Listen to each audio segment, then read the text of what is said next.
Assalamualaikum warahmatullahi wabarakatuh. Hari ini kita akan kembali dalam pembelajaran biologi, melanjutkan tentang daur biogeokimia. Sebenarnya ini adalah lanjutan dari pembelajaran sebelumnya. Kita tahu bahwa pembelajaran sebelumnya menyangkut daur nitrogen dan juga daur karbon. Hari ini kita akan melanjutkannya. Untuk daur karbon dan daur nitrogen kita sudah bahas pada pertemuan sebelumnya, maka hari ini kita akan membahas 3 daur yang belum kita bahas, yaitu daur air, daur fosfor, dan juga daur belerang. Kita mulai dari daur air terlebih dahulu. Kita tahu bahwa air merupakan hal yang sangat penting dalam kehidupan kita. Banyak sekali aktivitas dalam kehidupan sehari-hari yang menggunakan air. Air sendiri sangat banyak atau melimpah sekali di laut, tetapi ketersediaannya relatif terbatas di daratan. Untuk daur air sendiri mempunyai nama lain yaitu daur hidrologi. Jadi ketika kita membicarakan tentang daur hidrologi, maka artinya sama dengan daur air. Sedangkan daur air dibedakan menjadi 3 macam, yaitu siklus pendek atau daur pendek, siklus sedang atau daur sedang, dan siklus panjang atau daur panjang. Mari kita lihat perbedaannya dari gambar. Untuk siklus pendek atau daur hidrologi pendek, dimulai dari air laut menguap, uap air naik ke udara lalu bersatu menjadi awan. Sehingga pada ketinggian tertentu ini, awan akan mengalami kondensasi dan presipitasi menjadi titik-titik air. Kemudian turunlah sebagai hujan.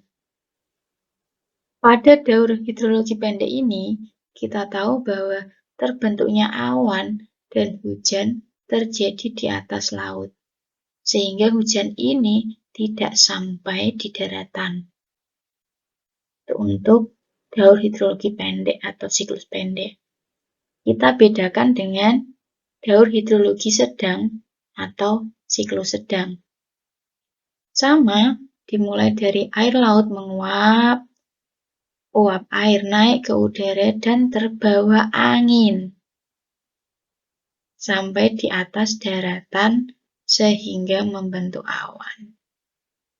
Pada ketinggian tertentu, awan ini mengalami kondensasi dan presipitasi sehingga membentuk titik-titik air, turunlah hujan di atas daratan. Sebagian ada yang meresap ke dalam tanah, sebagian lagi ikut kembali ke laut melalui sungai. Itu untuk siklus sedang atau daur hidrologi sedang. Kita bedakan dengan siklus panjang atau daur hidrologi panjang. Daur hidrologi panjang ini dimulai dari uap air yang berasal dari laut, dari kolam, dari danau, dari sungai, maupun dari transpirasi tumbuhan yang naik ke udara, kemudian bersatu menjadi awan. Awan ini terbawa ke daratan dan pada jarak tertentu terhalang oleh pegunungan. Akhirnya awan di sini mengalami kondensasi dan presipitasi menjadi titik-titik air dan turun sebagai hujan di atas pegunungan. Beberapa ada yang meresap ke dalam tanah. Beberapa ada yang diserap oleh tumbuhan. Beberapa ada yang muncul sebagai mata air. Sedangkan sisanya pun ada yang kembali lagi mengalir ke laut melalui sungai. Jadi ada 3 perbedaan, siklus pendek, siklus sedang, dan siklus panjang.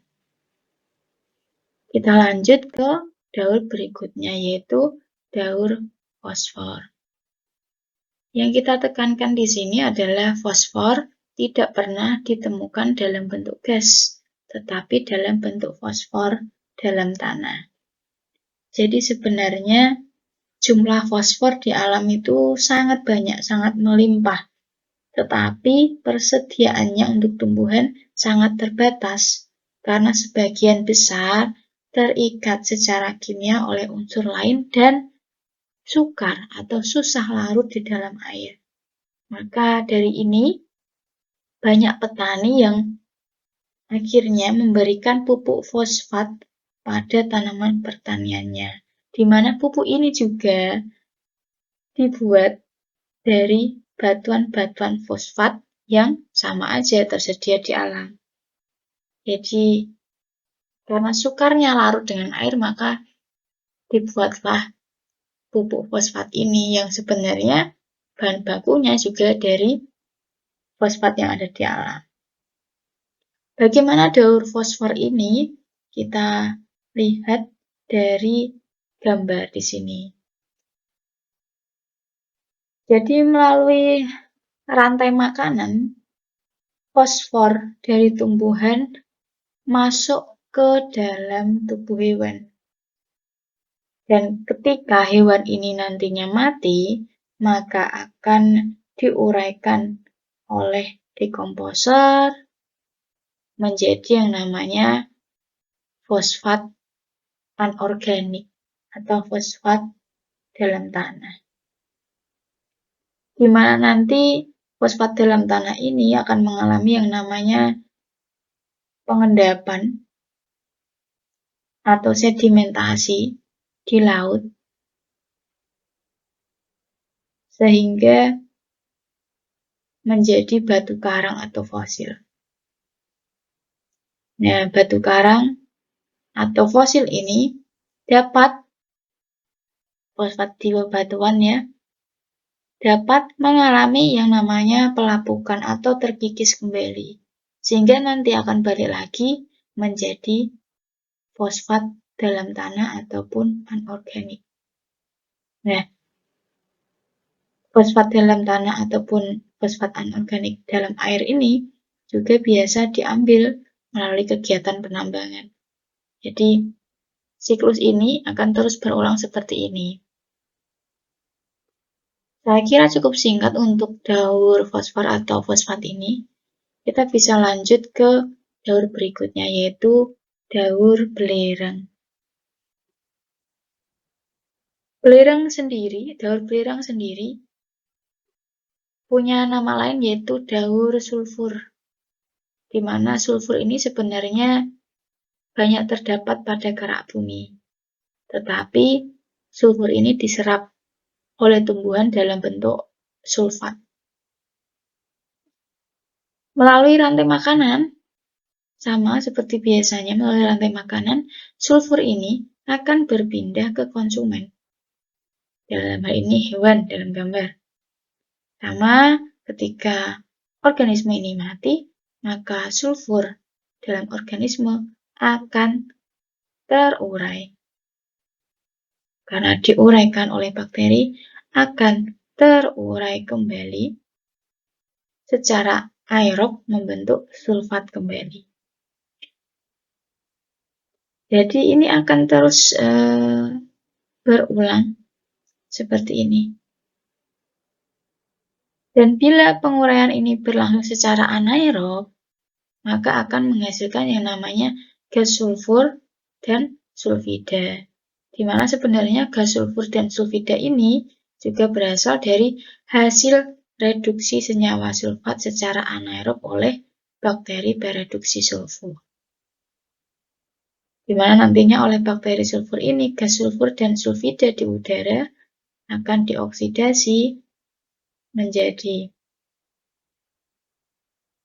sulfur, dan selanjutnya sulfur dioksidasi akan membentuk sulfat kembali dalam tanah. Jadi siklus ini akan terus berulang seperti ini. Banyak daur dimulai dari alam, kemudian masuk ke konsumen mati, terurai, balik lagi ke alam, dan seterusnya. Sebenarnya inti dari semua daur itu seperti itu. Jadi cukup jelas, cukup simpel bahwa daur geokimia ada 5. Saya kira cukup. Saya tutup. Semoga bermanfaat. Assalamualaikum warahmatullahi wabarakatuh.